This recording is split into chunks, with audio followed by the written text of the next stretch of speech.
Salut les sorciers! Bienvenue dans le Rappel Tout, le podcast de la Gazette du Sorcier qui fait le point sur l'actualité du monde magique. Je suis Marjolaine et on attaque cette rentrée avec un épisode bien chargé.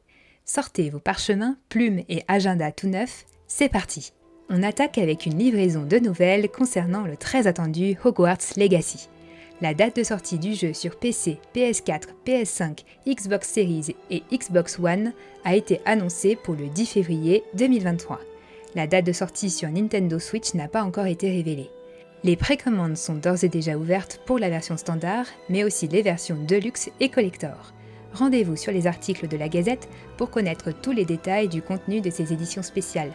Lors de Back to Hogwarts, de magnifiques nouvelles images des salles communes ont été dévoilées, mais aussi la possibilité de lier au jeu votre compte Wizarding World, ex-Pottermore, pour débloquer du contenu de personnalisation lié à votre maison officielle, ainsi que votre baguette personnelle. Mauvaise nouvelle pour les fans de Quidditch, le sport préféré des sorciers ne sera pas jouable sur Hogwarts Legacy, mais des épreuves sur balai volant seront bien présentes. Allez, encore quelques mois à attendre.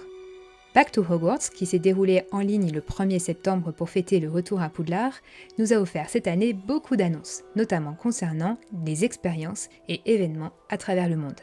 Grande première, des bals de Noël officiels vont se dérouler entre novembre et décembre, à Montréal au Canada, à Milan en Italie, à Houston aux États-Unis et à Mexico au Mexique.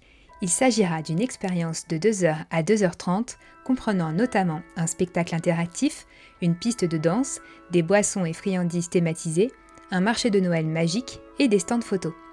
Les billetteries sont déjà ouvertes si vous pouvez vous rendre dans une de ces villes en fin d'année. La Forbidden Forest Experience est de retour au Royaume-Uni, mais pas que. Cette expérience immersive de nuit dans la forêt interdite sera également présente cette année aux États-Unis, mais aussi en Belgique, non loin de Bruxelles. Pour avoir eu la chance de vivre cet événement l'an dernier, je la recommande chaudement si vous avez l'opportunité de vous y rendre. Après une première étape à Philadelphie, puis un court passage à Atlanta cet automne, la nouvelle exposition Harry Potter The Exhibition, débarque en Europe, plus précisément à Vienne, en Autriche, pour une ouverture prévue en fin d'année. Un Wizarding World Festival a également été annoncé en 2023 aux États-Unis. On n'en sait pas plus pour l'instant, mais on peut s'attendre à un événement ressemblant aux célébrations Harry Potter qui s'étaient déroulées entre 2014 et 2018 à Orlando.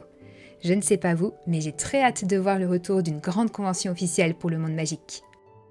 Le troisième volet des Animaux Fantastiques, Les Secrets de Dumbledore, sont désormais disponibles en VOD, DVD et Blu-ray. Comme d'habitude, c'est du côté des Blu-ray qu'il faudra se tourner pour le plus de contenu additionnel, scènes coupées et making-of. Pour celles et ceux qui veulent en savoir encore plus sur les coulisses du film, le scénario est également disponible. Outre le texte du film, le livre renferme des illustrations et reproductions de scènes et accessoires, ainsi que quelques commentaires des équipes du film. Puisqu'on parle de coulisses des films, il y a du nouveau au Studio Tour à Leavesden. Des ajouts spectaculaires ont rejoint le parcours. Une magnifique maquette du terrier, la fontaine en ruine de la cour de Poudlard, et bien sûr, les serres de botanique, en pleine leçon sur les mandragores avec le professeur Chourave.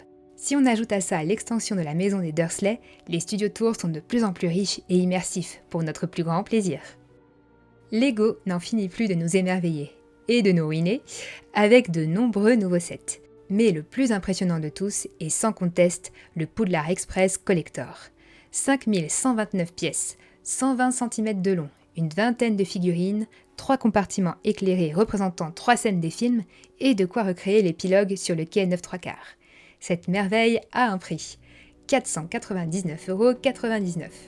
Si votre coffre de Gringotts le permet, ce Poudlard Express Collector est déjà disponible. Mais si votre budget est plus modeste, sachez que la Gazette du Sorcier a lancé cet été sa boutique en ligne. Si vous nous avez déjà croisés en convention, vous savez que nos talentueux artistes réalisent de magnifiques cartes postales, badges et autres marque-pages, désormais disponibles depuis chez vous. C'est là aussi que vous pouvez vous procurer nos gazettes version papier. Les bénéfices vont entièrement à l'association pour continuer à vous proposer un contenu riche, varié et de qualité. Le Rappel Tout, c'est fini pour aujourd'hui, mais on se retrouve bientôt pour un nouveau numéro. En attendant, prenez soin de vous et retrouvez toute l'information du monde magique sur le site de la Gazette du Sorcier. Le Rappel Tout est un podcast Studio Gazette. Suivez toutes nos émissions sur Facebook, Twitter et Instagram, @Studio Gazette. À bientôt!